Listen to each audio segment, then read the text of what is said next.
sportlish, light, cruise. Well, if you didn't understand what that meant, it's sporty, lightweight and compact. That's the SLK for you all. It is this beauty in red that we are standing next to.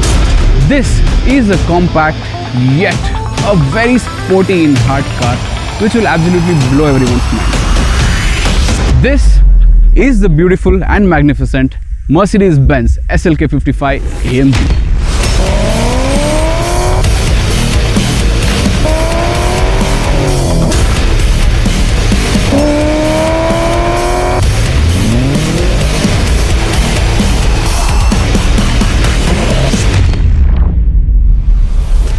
Though they started out in 1996, this is the third iteration of the same. And yes, people may think that this is yet another SL350. But in fact, this was made to compete with the Boxster S in the European markets.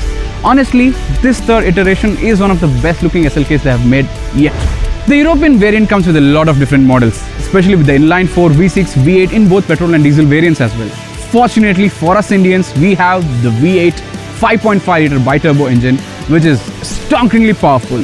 Just listen to the exhaust note, shall we? If you think this is just another coupe, wait till you see this happen.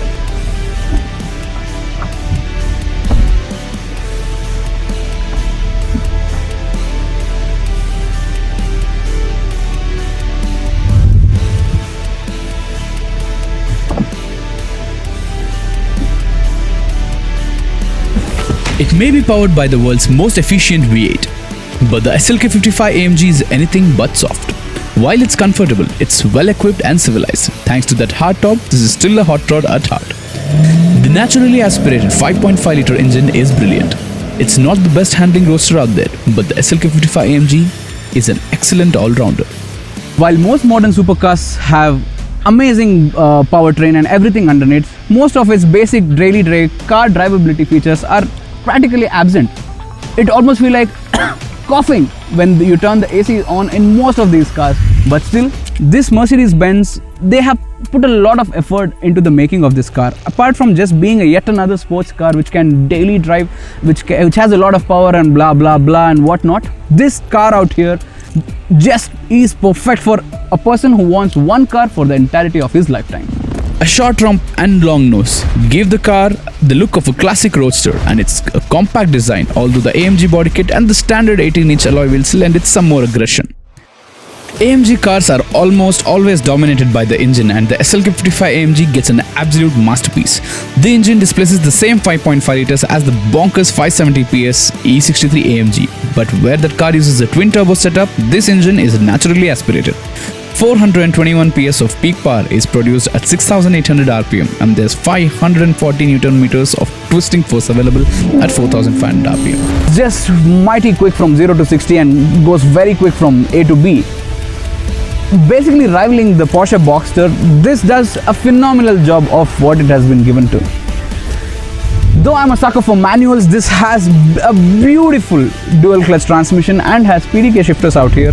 Paddle shifters which are just absolutely mind-blowing. 100 milliseconds and it shifts like a bam. Downshifts arrive quickly, but upshifts have an irritating delay. You have to remember to shift about 500 RPM short of the red line, otherwise the car will over-rev into the limiter, which slows your momentum for about half a second before the next gear is engaged. If I had to tell you in a simple way how much this power feels like, let's compare with something more realistic that is daily drivable, the i20. It calls for a drag race. The i20 out here has the exact number of pistons running with the cylinder deactivation system turned on the Mercedes-Benz.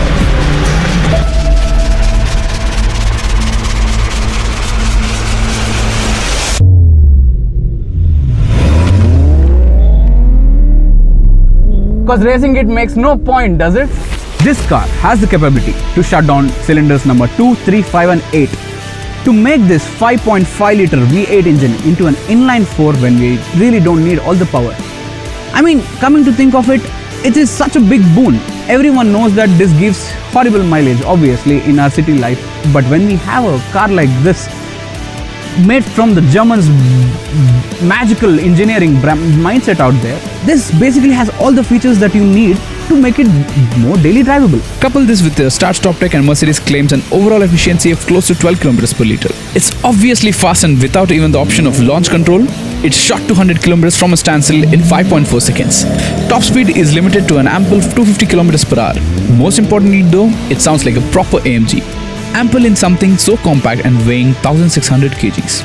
The car itself sits lower and squatter than a standard SLK. Springs and dampers are firmer and it places more rubber on the road. Ride quality is also supple in town with no bone-jarring thuds during potholes. The car has usable ground clearance and we had no issues with the underbody escaping, even during slight off-road stretches as well. This and the compact, albeit wide dimensions and reasonably comfy ride makes it easy to live with on a daily basis. The matte black 18-inch wheels look great and look cleaner for longer because dust doesn't simply show on the brakes. Moving towards a lot of eco-friendly enthusiasts out there, if you feel the Germans wouldn't have given such an option out there, yes, we do have an eco mode. For a big segment car out here, the plastics are really flimsy and they don't really feel that great to hold, and I expected this to be of a much better quality out here. Yes, of course, we are definitely shown forward with a beautiful SL series vents out here. Typical to an AMGs, they squeak and they creak. That's all we know about them. Plus, there are a couple of bits here and there which makes it much more functional. Cigarette lighter for the Germans. Yeah, why not? With great power comes great responsibilities. And yes, for us Indian, it's our mighty God Lord Ganesha. And that gives us all the strength and confidence to go forward with our journeys. And Mercedes-Benz have absolutely nailed it with the analog clock right at the center in front of your face, telling you what time is it. Let me tell you one special feature of this. On one touch of this button, this changes to a natural ND filter for us to enjoy the skies without the bright sunlight, and at one touch of a button, ta-da! Beach life again. We have had our share of fun. Now let us see how does it feel to be in the passenger seat.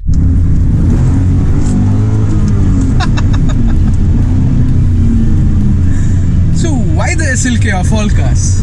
I mean, there's literally the Ferrari 488, then there's the Porsche Boxster, for instance. I was initially a Mercedes fan from the beginning. And see, for my level, Ferrari and Lamborghini or Porsche, they were like in a different level at that point when I was buying this car. But as you say, AMG, it has got a different level of its respect or whatever it is. But when I got to know about it was a 5.5 liter, running on 430 horsepower, after I driving this car, I was like, it might give a chalo competition with the Ferraris or something. In fact, you can just toy around with this car.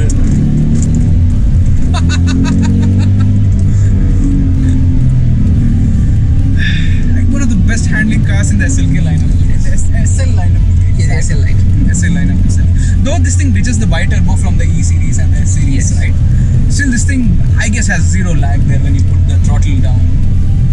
Don't find that much of a difference from the turbocharged. It's too naturally aspirated.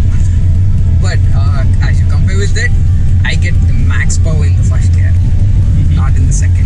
Usually in bi-turbos in AMGs, second gear is the more you get the power kick in. There we go again. Cheers to the V8 then.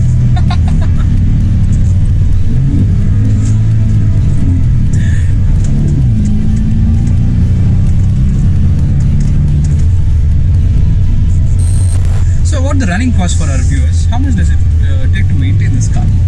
Okay, the previous service, including all the air filter change and the brake pads and everything, it was almost approximately 75. 75. But per year, in that way, actually, it's pretty decent. If you have to compare to the Dalia. Yes.